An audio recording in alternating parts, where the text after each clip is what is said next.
Esta es tu casa, este es tu lugar. Te estamos invitando a un nuevo despertar. Cristo es la esperanza para la ciudad. Sembrando vida.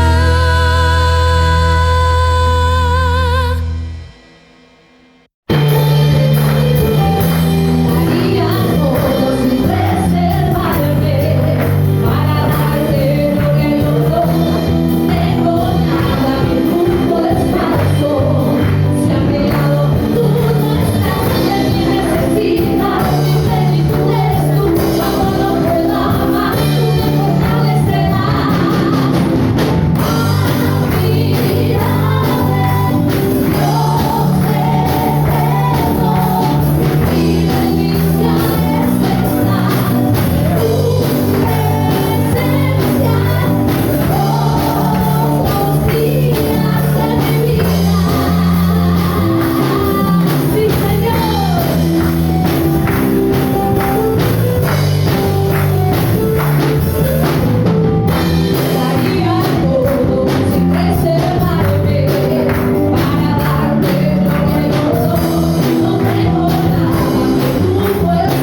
comenzar con una lectura en Marcos, si me acompañan. Marcos, capítulo 2.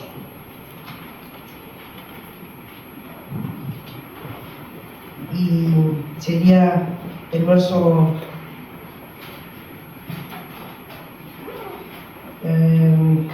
7.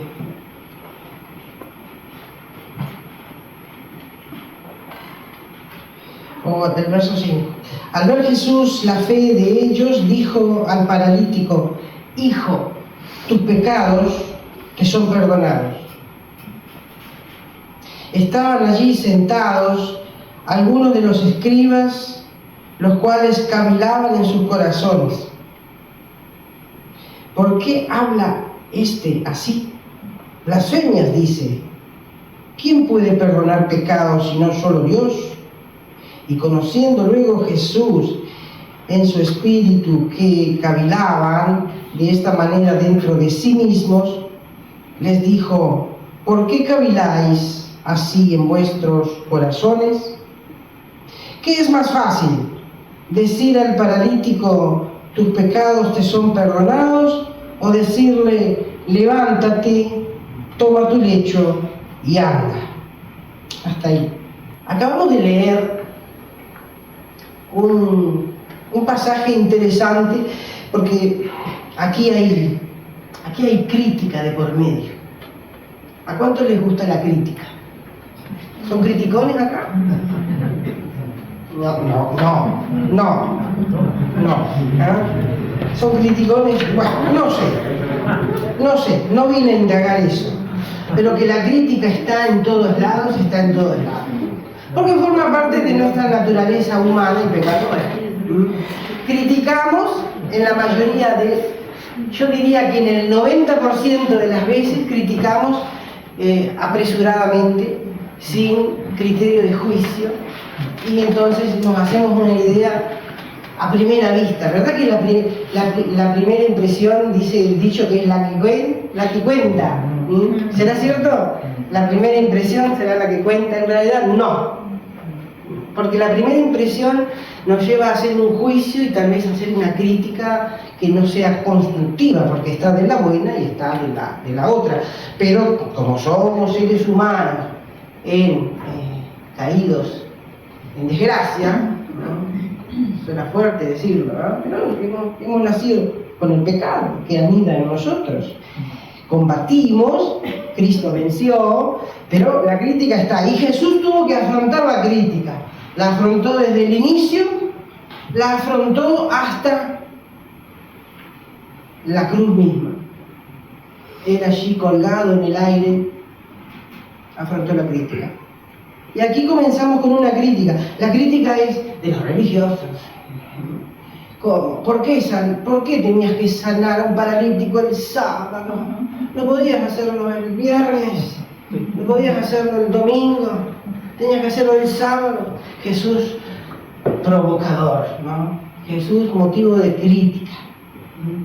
El autor de la ley viene puesto en tela de juicio y criticado, ¿no? Estaba ahí el autor, ellos no lo sabían o no lo querían entender. Pero resulta que Jesús sana a un paralítico y luego Jesús, en su capacidad divina, lee las mentes. Esta versión dice cavilar. ¿Ustedes tienen la misma? Me entero que no. O sea, probablemente no. Esta versión dice cavilar. ¿Qué sería, no sé, maquinar? O otro sinónimo, ¿cuál podríamos poner? A ver, ¿me ayuda? ¿Eh?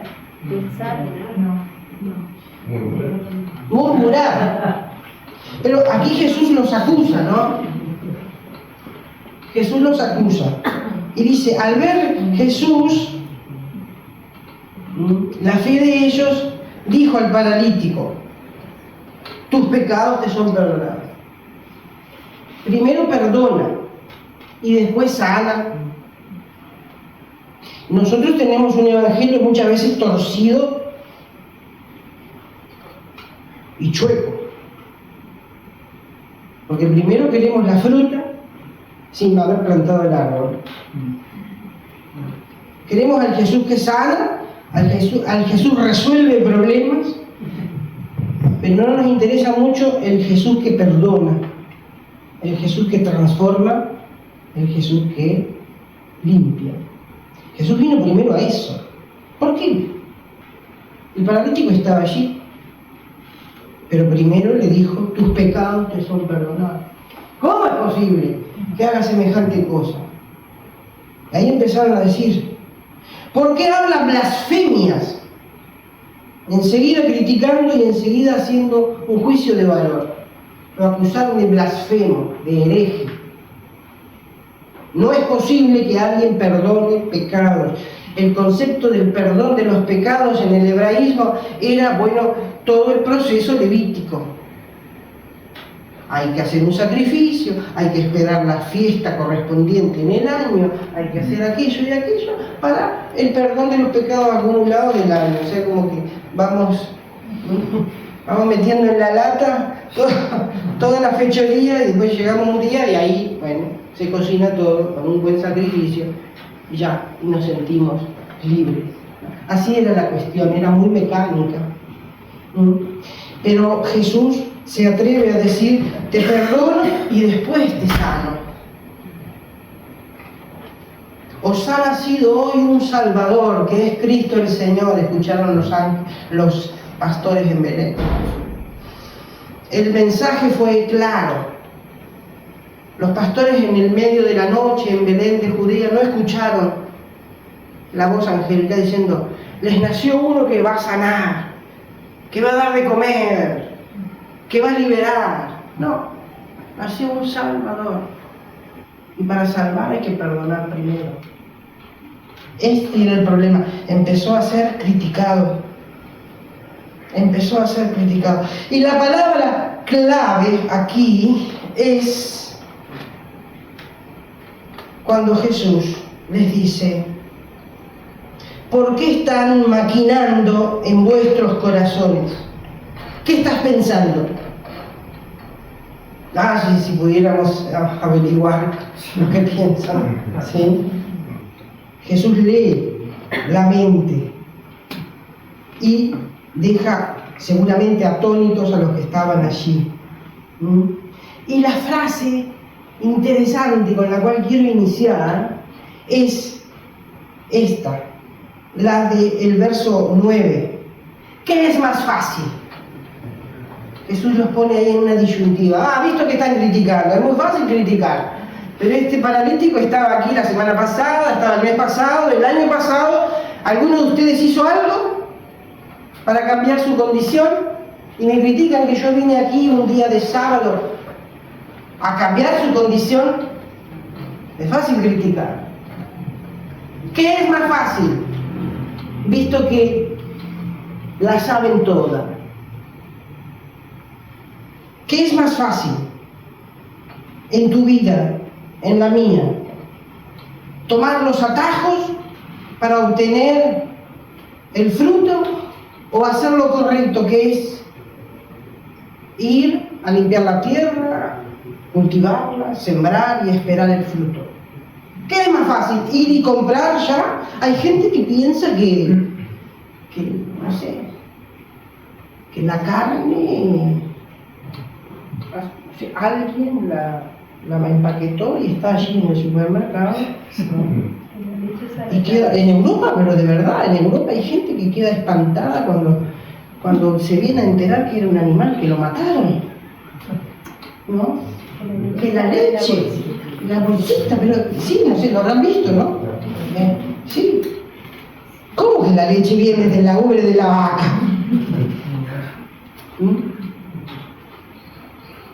¿Qué es más fácil? Dice Jesús. ¿Decir al paralítico que sus pecados son perdonados o decirle que se levante y que vaya? ¿Qué es más fácil? ¿Comprometernos, creer o esperar que otros hagan por nosotros? ¿Qué es más fácil, creerle a Él o creer a la mentira del mundo de hoy día? ¿Qué es más fácil? Jesús se enfrentó a la crítica. Se enfrentó a la crítica y tuvo que vivirla incluso en un momento límite de su existencia, cumpliendo el propósito por el cual había venido. En Lucas hay unas ilustraciones que vamos a ver, que nos van a ayudar un poco al razonamiento. ¿Qué es la cruz?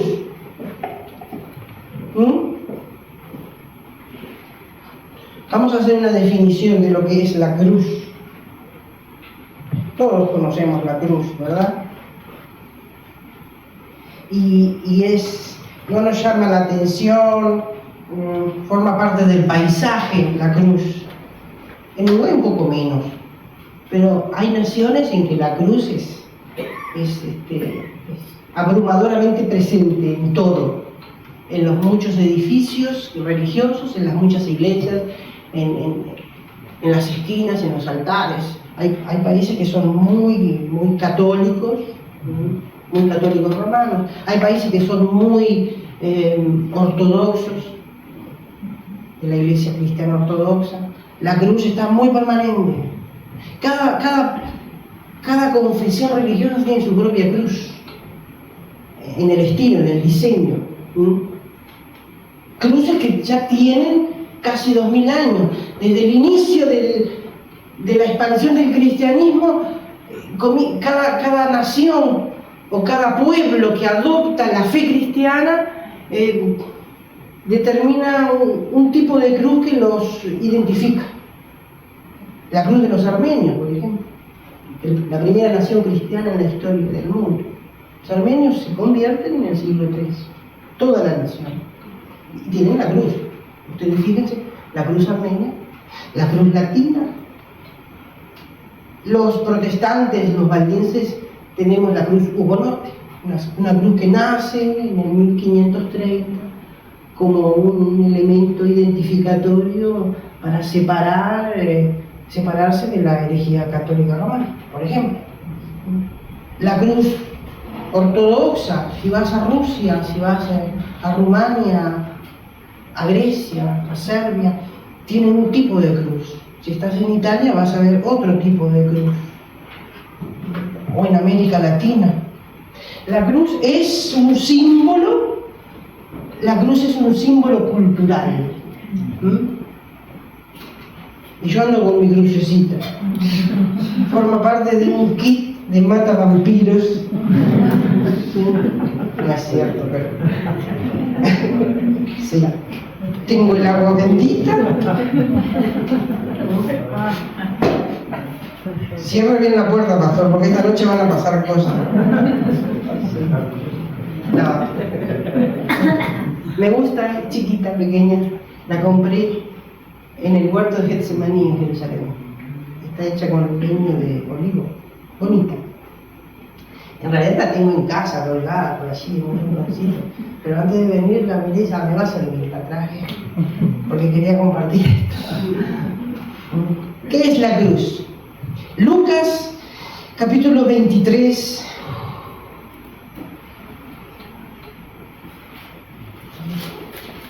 En el verso 26, llevándole tomaron a cierto Simón de Cirene que venía del campo y le pusieron encima la cruz para que la llevase tras Jesús. Y le seguía gran multitud del pueblo y las mujeres que lloraban y hacían lamentación por él. Verso 32, llevaban también con él a otros 2 que eran malhechores para ser muertos. Y cuando llegaron al lugar llamado de la Calavera, le crucificaron allí.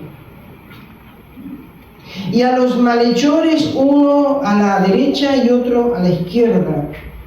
Y Jesús decía: Padre, perdónalos, porque no saben lo que hacen. y repartieron entre sí sus vestidos, echando suerte. Y el pueblo estaba mirando, y aún los gobernantes se burlaban de él, diciendo: a otro salvó, sálvese a sí mismo, si este es el Cristo, el escogido de Dios. Los soldados también le escarnecían, acercándose y presentándole vinagre, y diciendo: si tú eres el rey de los judíos, sálvate a ti mismo. Había también sobre él un título escrito con letras griegas, latinas y hebreas: este es el rey de los judíos. Y uno de los malhechores que estaba colgado le injuriaba, diciendo: si tú eres el Cristo, sálvate a ti mismo y a nosotros. Y respondiendo el otro le reprendió, diciendo: ni aún temes tú a Dios, estando en la misma condenación. Nosotros, a la verdad, justamente padecemos, porque recibimos lo que merecieron nuestros hechos, mas este ningún mal hizo. Y dijo a Jesús: acuérdate de mí cuando vengas en tu reino. Entonces Jesús le dijo: de cierto te digo que hoy estarás conmigo en el paraíso. Vamos a poner la imagen. Hay dos cruces, ¿verdad? Aquí. Ahora vamos a explicar el concepto. Vamos a ver la otra imagen donde está. Esa es la escena que quiero que en esta noche tengamos presente cada uno de nosotros. Jesús haciendo un diálogo desde el aire, clavado en la agonía más dura y fuerte que un ser humano pueda soportar. La cruz para Roma era la tortura perfecta. La cruz era un elemento de tortura. No lo inventaron los romanos, porque ya los asirios era un pueblo. Se sostiene que los asirios fue en la historia el pueblo más cruel que haya existido, o sea, violento, ¿verdad? Y ya usaban la crucifixión, pero los romanos, no sé, tal vez alguno ahí copió, pero implementaron la crucifixión como tortura. Una tortura que básicamente era un elemento disuasorio, ¿no? Para infundir miedo. En cada ciudad, en cada pueblo, había un, entre comillas, Gólgota. En todos los sitios donde había un pueblo, una civilización romana establecida, había un lugar donde se llevaban a cabo las ejecuciones. Las ejecuciones de los que eran ciudadanos romanos era por decapitación, lo que le sucedió a Pablo. Pero quien no era ciudadano romano, la ejecución, la pena capital, después de haberlos flagelado, torturado para hacerlos confesar, lo que fuere, quien fuera enemigo de Roma, venían procesados también.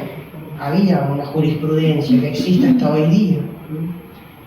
La muerte era a través de la crucifixión, el modo más horrendo, doloroso, agónico que un ser humano puede llegar a soportar, porque es previsto que la persona no muera enseguida, es previsto que la persona esté ahí por horas y a veces hasta días, colgado, aguantando el peso de su propio cuerpo, desangrándose, asfixiándose, implosionando internamente por el peso de su cuerpo. Una muerte horrible. La cruz, hace 2000 años atrás, era símbolo de dolor y de muerte. Jesús hace su obra, todos la conocemos.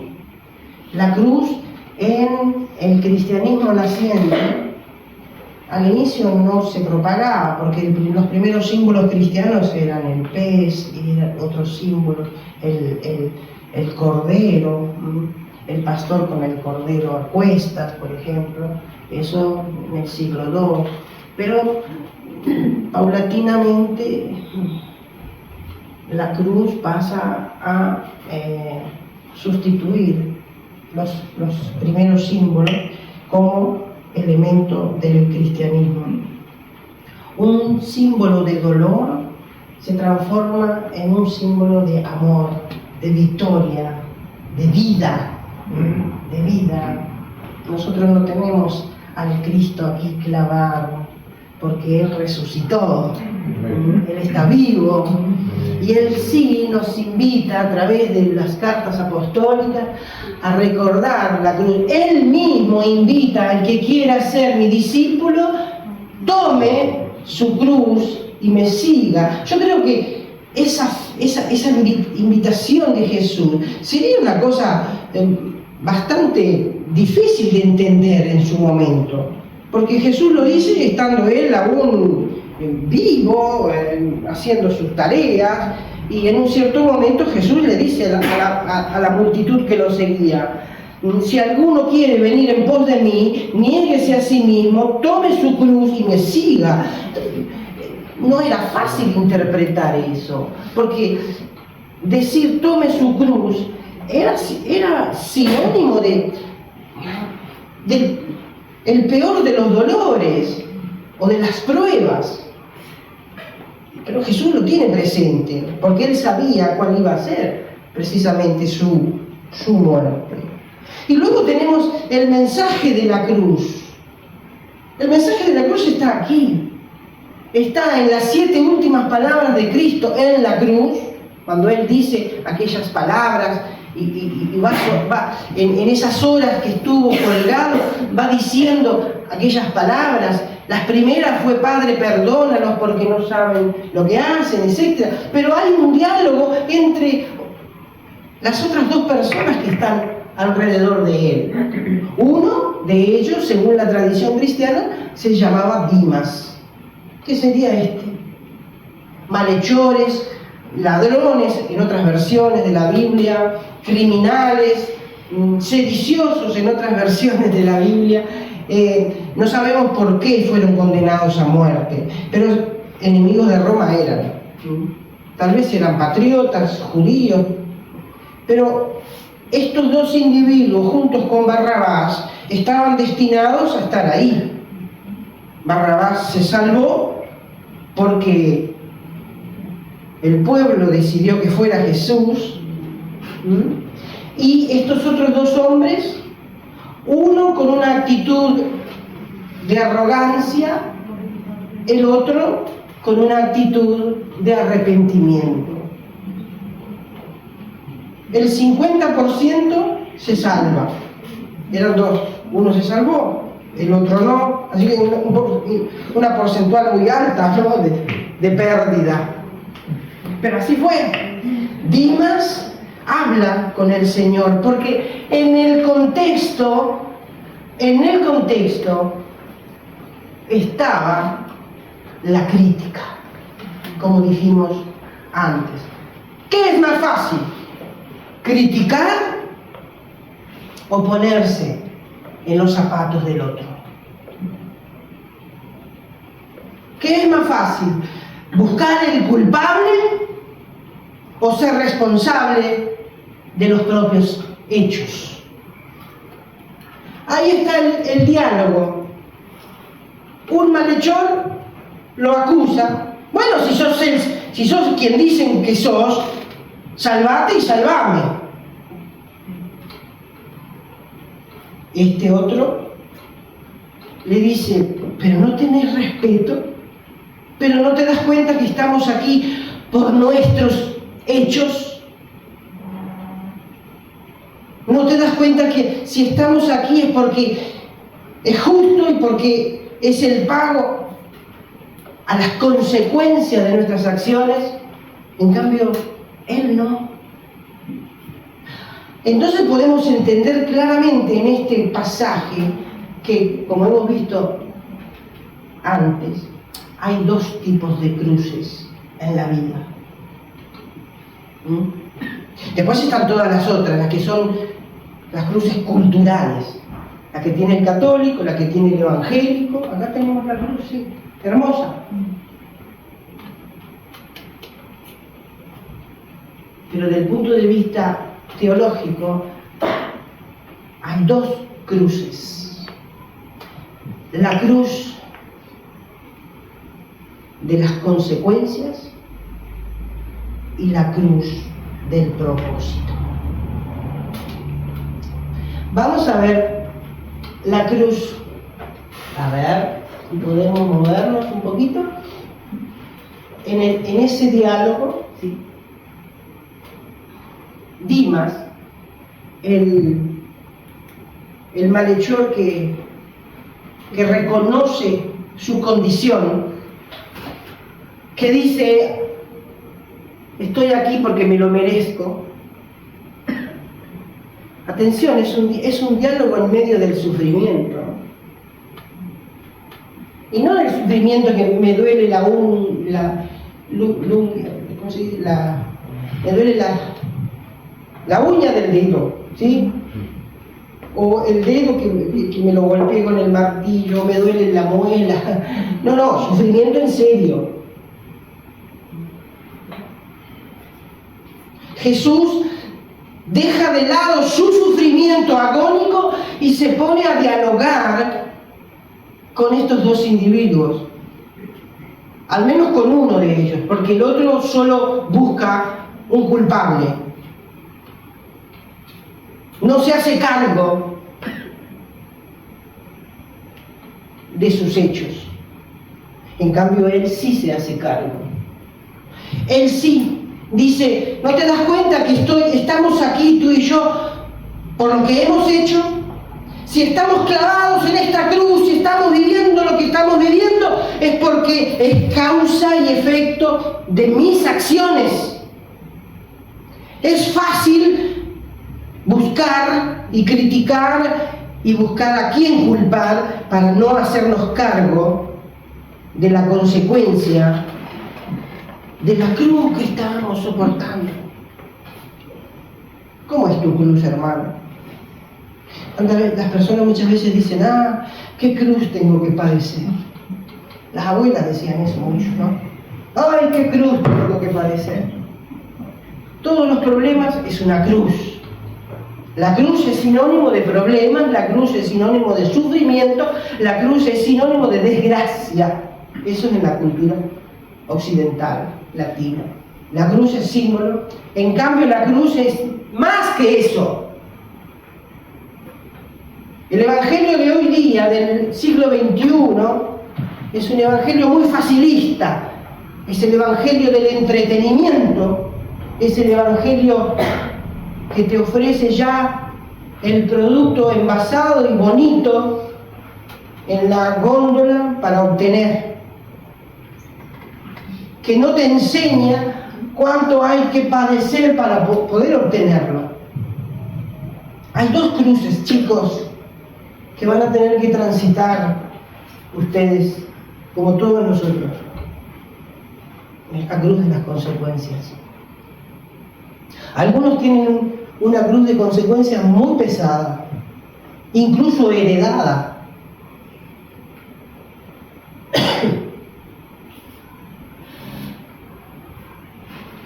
Lo maravilloso es que lo maravilloso, para poder entenderlo, está en Colosenses, capítulo 1.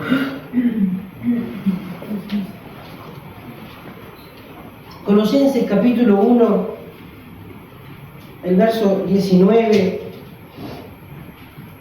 dice: por cuanto agradó al Padre que en él habitase toda plenitud, y por medio de él, está hablando de Jesús, reconciliar consigo todas las cosas, así las que están en la tierra como las que están en los cielos, haciendo paz mediante la sangre de la cruz. ¿Por qué?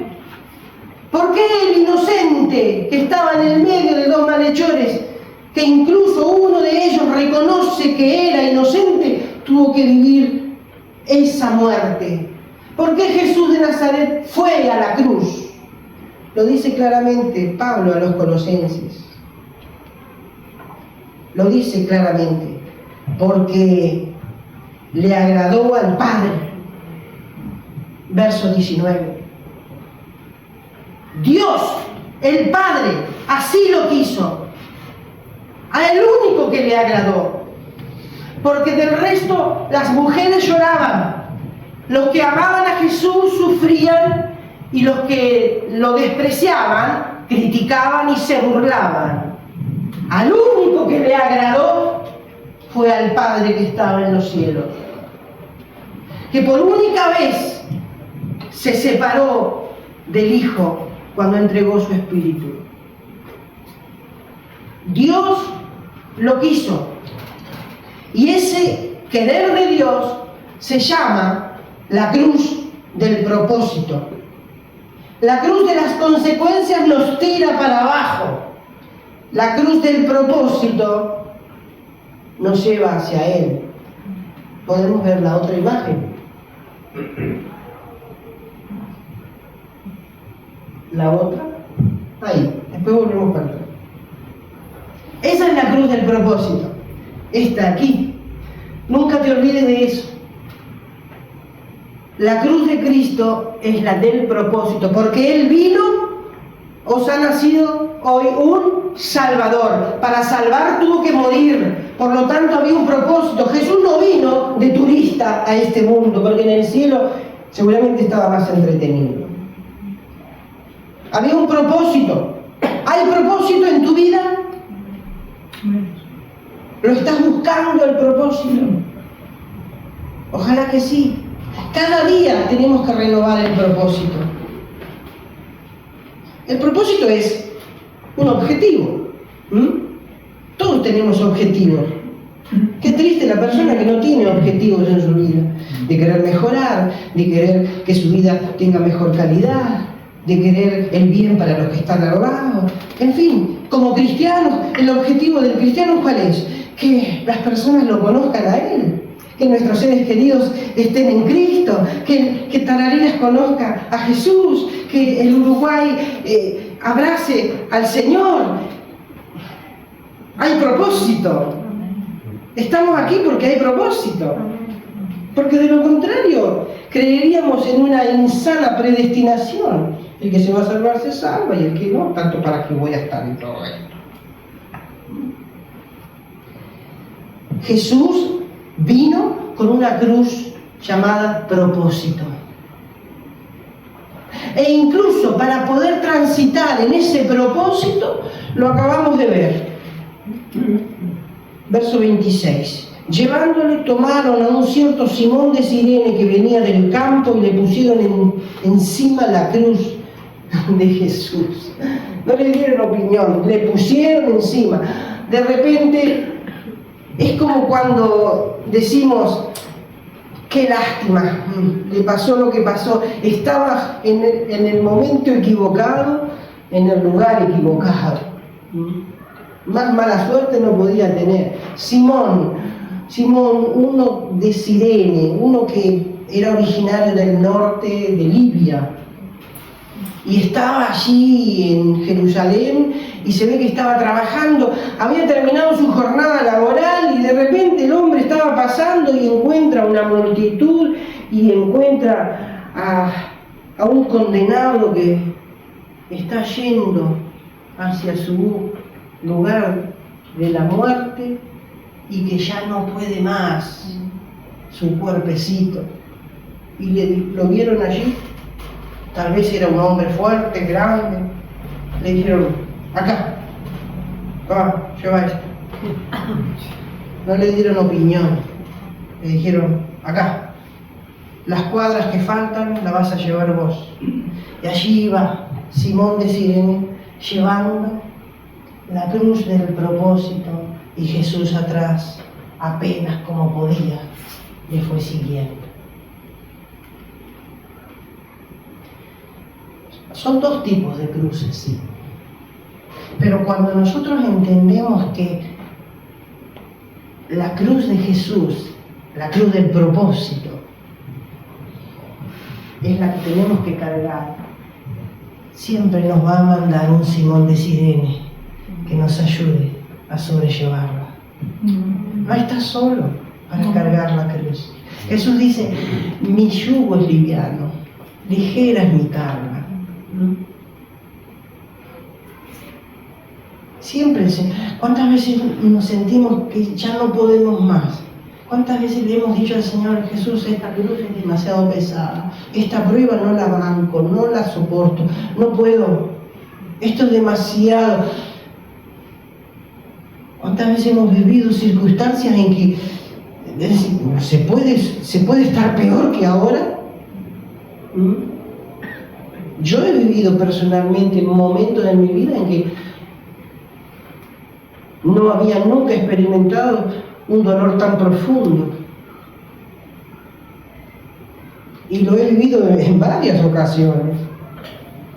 Y diciendo, caramba, Señor, no es que te equivocaste, tal vez mi legajo se confunde con uno que se llama igual, no sé. Porque creemos que estamos en el Señor, la cruz va a ser así de chiquitita. En cambio es una viga que nos aplasta. El apóstol Pablo, él sabía que estaba en la voluntad de Dios, sin embargo, empieza a hacer un elenco. A mí me pegaron, a mí me metieron en la cárcel, me dieron, me pegaron, me hicieron esto, naufragué, etcétera, etcétera. Pero nosotros queremos que el Evangelio sea amén, aleluya, gloria a Dios. Eso también es parte, pero la vida del cristiano es entender que tenemos una cruz que cada uno tiene porque naciste pecador y encima le vas agregando puntos con tus errores, con nuestras falencias, con nuestra testarudez, con nuestro orgullo. Esa cruz se va agrandando, ¿no? La vamos alimentando y nos va aplastando. Pero cuando nos encontramos con el crucificado, entendemos su amor tan grande que nos envía a un Simón de Cirene para sobrellevar. Nos envía a un Simón de Cirene y nos invita a ser sensibles a su voz. Hay una anterior, la anterior, ¿verdad? Sí, ahí está el Simón de Cirene que te está ayudando y tal vez no te das cuenta.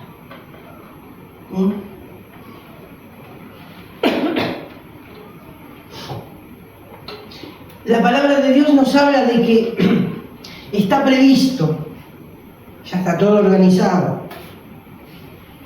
que cuando estemos con Él va a haber una fiesta que va a durar mucho tiempo.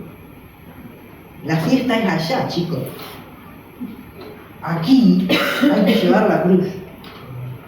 Vamos a tener momentos, sí, de refrigerio, pero aquí el camino que tenemos se llama llevar la cruz. La cruz de mis consecuencias, que cuando se encuentran con Jesús, el Señor la da vuelta y la transforma en propósito. El mundo lleva cargando su cruz y busca a quién culpar, y critica, y se enoja. Pero Jesús está en el camino y toma tu cruz y la transforma en propósito. Porque el propósito del Padre, que fue el que quiso todo esto, era que el Hijo de esa manera nos salvara a cada uno de nosotros. Esa es la cruz que nosotros predicamos. Esa es la cruz por la cual el Señor ha venido. El que quiera seguirme, niéguese a sí mismo, tome su cruz y me siga. ¿Cómo es seguirlo? Con la cruz. Pero mi cruz ya no es más la cruz mía, la del peso de lo de la porquería que sigo siendo. Jesús la transforma en un propósito. Hay un objetivo. Dios tiene planes para ti. ¿Estás en los planes de Dios? Claro que estás en los planes de Dios. ¿Estás esta noche aquí? Estás invirtiendo el valor más grande que tiene tu vida, que es tu tiempo. ¿Sabes que el tiempo es como encender una vela? Se va consumiendo, se va consumiendo. No somos los mismos. Pero estamos invirtiendo para el Señor nuestro tiempo, porque queremos estar allá. Donde yo voy, quiero que vosotros también estéis allá, con Él. Pero para llegar allá y para vivir la fiesta que va a haber allá, yo tengo que ser consciente que el verdadero evangelio es llevar mi cruz, que se funda, que se pegue con la de Él, porque hay un propósito, es la salvación. Es la salvación.